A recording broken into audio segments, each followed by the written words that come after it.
नमस्कार, मी प्रगती. माझ्या यूट्यूब चॅनलमध्ये तुमचं सगळ्यांचं खूप खूप मनापासून स्वागत आहे.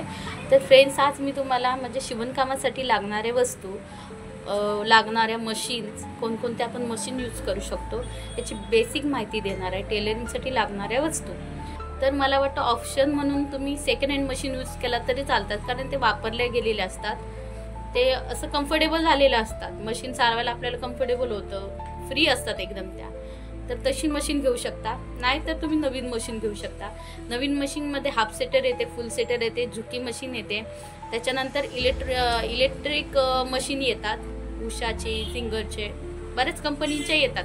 तर त्याच्यातली तुम्ही यूज करू शकता. पण त्या जर इलेक्ट्रिक मशीन घेतला तर म्हणजे त्यांना मोटर असते, तुम्हाला बेसिक पाय चालवण्यापासून असं काय तुम्हाला त्याच्यामध्ये काम करावं लागणार नाही. आणि त्याही मशीन बऱ्यापैकी चालतात, म्हणजे चांगल्या चालतात. घरगुती आपण शिवणकाम करत असू तर त्या मशीन आपल्याला चालतात, कारण त्या मशीनमध्ये फॉल पिको होतं, सगळं ऑल होतं. फक्त त्याची माहिती थोडी आपल्याला जास्त घ्यावी लागेल. नाहीतर कंपल्सरी असं वापरण्यासाठी आपण रोजच्या जीवनात म्हणजे वापरू शकतो अशी मशीन म्हटलं तर फुल सेटर किंवा मग ते हाफ सेटर मशीन. तर झुकी मशीन हे जास्त म्हणजे लोडिंग काम असेल, ज्यांच्याकडे असं लोडिंग जास्त काम असतं किंवा त्यांचं शॉप असेल तर त्यांना ती कंपल्सरी असते, कारण तिला स्पीड जास्त असतो. फुल सेटरला नॉर्मल, फुल सेटर त्याच्यापेक्षा कमी स्पीड असतो आणि हाफ सेटर अगदीच त्याच्यापेक्षा कमी असं असतं. जेवढं आपण म्हणजे चालू पायाने तेवढं किंवा मग मोटारवरती चालवाल त्या हिशोबाने ती चालते. तर नवीन जर तुम्ही शिकत असाल शिवण क्लास तर त्याच्यासाठी तुम्हाला माहिती ही देते की म्हणजे मटेरियल कोणतं कोणतं तुम्हाला लागेल. तर त्याची बेसिक माहिती तुम्हाला मी सांगते. मशीन कोणती कोणती म्हणजे कोणती तुम्ही घेऊ शकता. तर बघू शकता, ही माझी फुल सेटर मशीन आहे आणि ही नॉवेलची आहे. माझ्या मशीनला जवळजवळ 8 ते 10 वर्ष झालेत. तुम्ही बघू शकता, म्हणजे अजूनही ती खूप चांगली चालते, म्हणजे खूपच चांगली चालते. आणि तिचं मेंटेन केलेलं आहे, तुम्ही बघू शकता मी तिला कोणत्या पद्धतीनं मेंटेन केले. तुम्हाला ती वाटणारच नाही की ती जुनी आहे. त्याला मी खाली ते बघा पूट दिसतंय, ती मी मशीन मोटार लावली आहे. कोपऱ्यात तुम्हाला मोटार दिसते. माझं छोटंसं शॉप आहे. तर टेलरिंगसाठी लागणारे साहित्य म्हणजे पहिली तर मशीन झाली, त्याच्यानंतर दुसरं हे आपल्याला फॅब्रिक सीझर नाही ओपनर आहे. ओपनर तुम्हाला कशासाठी लागतं तर ओपनर हे आपण शिलाई जर खराब झाली असेल त्याच्यासाठी वापरू शकतो, किंवा ब्लाऊजला जर खाचा करायचा असता तर जी शिलाई मारून झाल्यावर किंवा मग हातानं करायचं असेल तर मध्ये कट देण्यासाठी पण हे धार असते, ह्याला वापरू शकतो. किंवा शिलाई ओपन करायची असेल त्याच्यासाठी ते हे ओपनर. त्याच्यानंतर पेपर सीझर. ही सीझर पेपरसाठी अजिबात वापरायची नाही. ही जी असते हे पेपरसाठी वापरायची कंपल्सरी, कारण हिची धार निघून जाते. आणि मेन कैची पडून द्यायची नाही, कैची जर पडली तर तिची धार जाते. दुसरं ह्या पल्स पिन, कापड सेट करण्यासाठी आपल्याला पल्स पिन लागतात. त्याच्यानंतर मेजर टेप ही मेनच आहे. मेजर टेप तुम्हाला कंपल्सरी लागतं, कारण टेलरिंग जर करत असाल तर मेजर टेप मापं घेण्यासाठी सगळ्यासाठी लागते. त्याच्यानंतर पल्स पिन लागतात. नंतर हे हुकाचं पॅकेट आहे, बघू शकता. हे हुक ब्लाऊज शिवत असाल किंवा काही तर त्याला हुक लागतात. त्याच्यानंतर बटन, हे बटन आहेत. त्याच्यानंतर ह्या मशीनच्या आतल्या ज्या डब्या असतात त्या आहेत, बॉबिनच्या ज्या डब्या येतात त्या. नंतर दुसरी म्हणजे स्केल. हे स्केल आपल्याला डायग्राम काढण्यासाठी, म्हणजे जे आपण ड्राफ्टिंग करतो कापडावरती, त्याच्यासाठी आपल्याला स्केलचा वापर होतो. त्याच्यासाठी मोठ्या स्केलसुद्धा येतात, माझ्याकडे त्या आहेत, मी तुम्हाला दाखवते. पेन कंपल्सरी लागतो. त्याच्यानंतर ब्लाऊजसाठी किंवा ड्रेस शिवत असाल तर प्रेस बटन कंपल्सरी लागतात.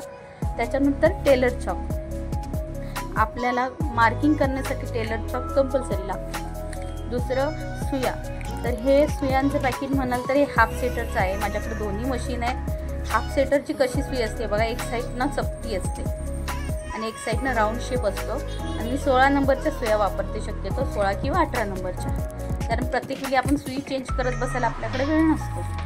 दुसरं ही फुल सेटरच्या मशीनचे, हा पूर्ण राऊंड शेपमध्ये असतात. ही पण सुई बघाल तर मी 16 नंबरच वापरते. काही टेलर 18 नंबर वापरतात, मी 18 नंबरसुद्धा वापरते. त्याच्यानंतर अशा वेगवेगळ्या प्रकारच्या लेस. आता हे मी तुम्हाला सॅम्पलला एकच दाखवते, तर माझ्याकडे बरेच असे लेस बंडल आहेत आणि मी त्याच्यासाठी एक छान स्टँड पण बनवून घेतला आहे. त्याच्यात हे माझं डब्बा आहे याचा बॉबिन्स ठेवण्याचा. बॉबिनच्या आतमधल्या डब्या असतात. वही जे आपण म्हणजे मापं वगैरे लिहितो त्याच्यासाठी. त्याच्यानंतर मिक्स थ्रेड म्हणजे वेगवेगळ्या कलरचे दोरे हे कंपल्सरी आपण शिकतोय म्हटल्यावर किंवा आपण काम करत असो आपल्याला कंपल्सरी लागतात. हे आपल्याकडे ठेवायचेच. प्रत्येक वेळी जाऊन मार्केटला जाऊन आपण आणू शकत नाही. तर हे सगळं आपल्याला मटेरियल लागतंय. त्याच्यानंतर मशीनवर बसण्यासाठी स्टूल हे कंपल्सरी आहे. स्टडी टेबल आहे, पण मी ह्याचा फॉल पिकोसाठी वापर करते. अगदी फॉल पिको करायचं असेल त्याच्यासाठी. त्याच्यानंतर हे माझं असं कबट आहे, लोकांचं जे काम येतं ते ठेवण्यासाठी. मी आता दुकान आहे म्हटल्याच्यानंतर सर्व मटेरियल वगैरे ठेवते. तर हे सगळं माझं मटेरियल आहे वेगवेगळं. गाऊन पीस, त्याच्यानंतर लोकांची आलेली कामं, त्यानंतर ब्लाऊज पीस, अस्तर, सगळं हे मटेरियल आहे. ही साधी माझी हाफ सीटरची मशीन आहे. आणि मी तुम्हाला बोलली लेस बंडल ठेवण्यासाठी जे मी स्टँड बनवून घेतलं आहे ते माझं हे असं आहे. अशा पद्धतीने मी स्टँड बनवून घेतलं आहे.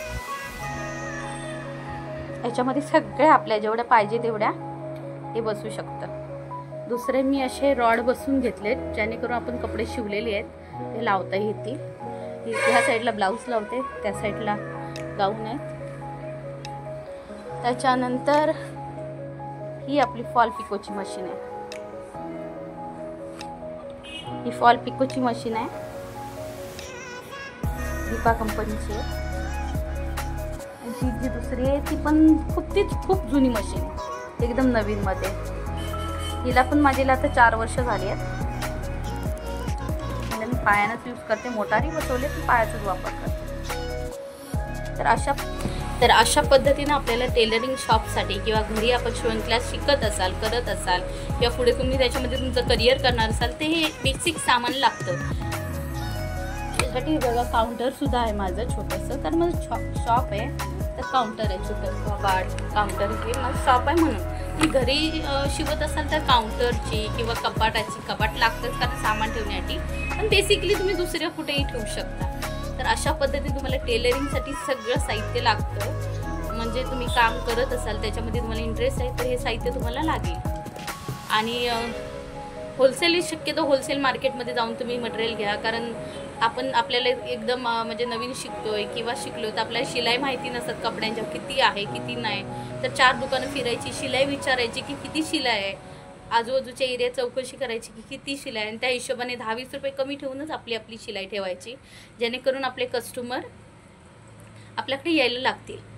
ओके, तर ही महत्त्वाची माहिती तुम्हाला मी दिलेली आहे त्याच्यासाठी.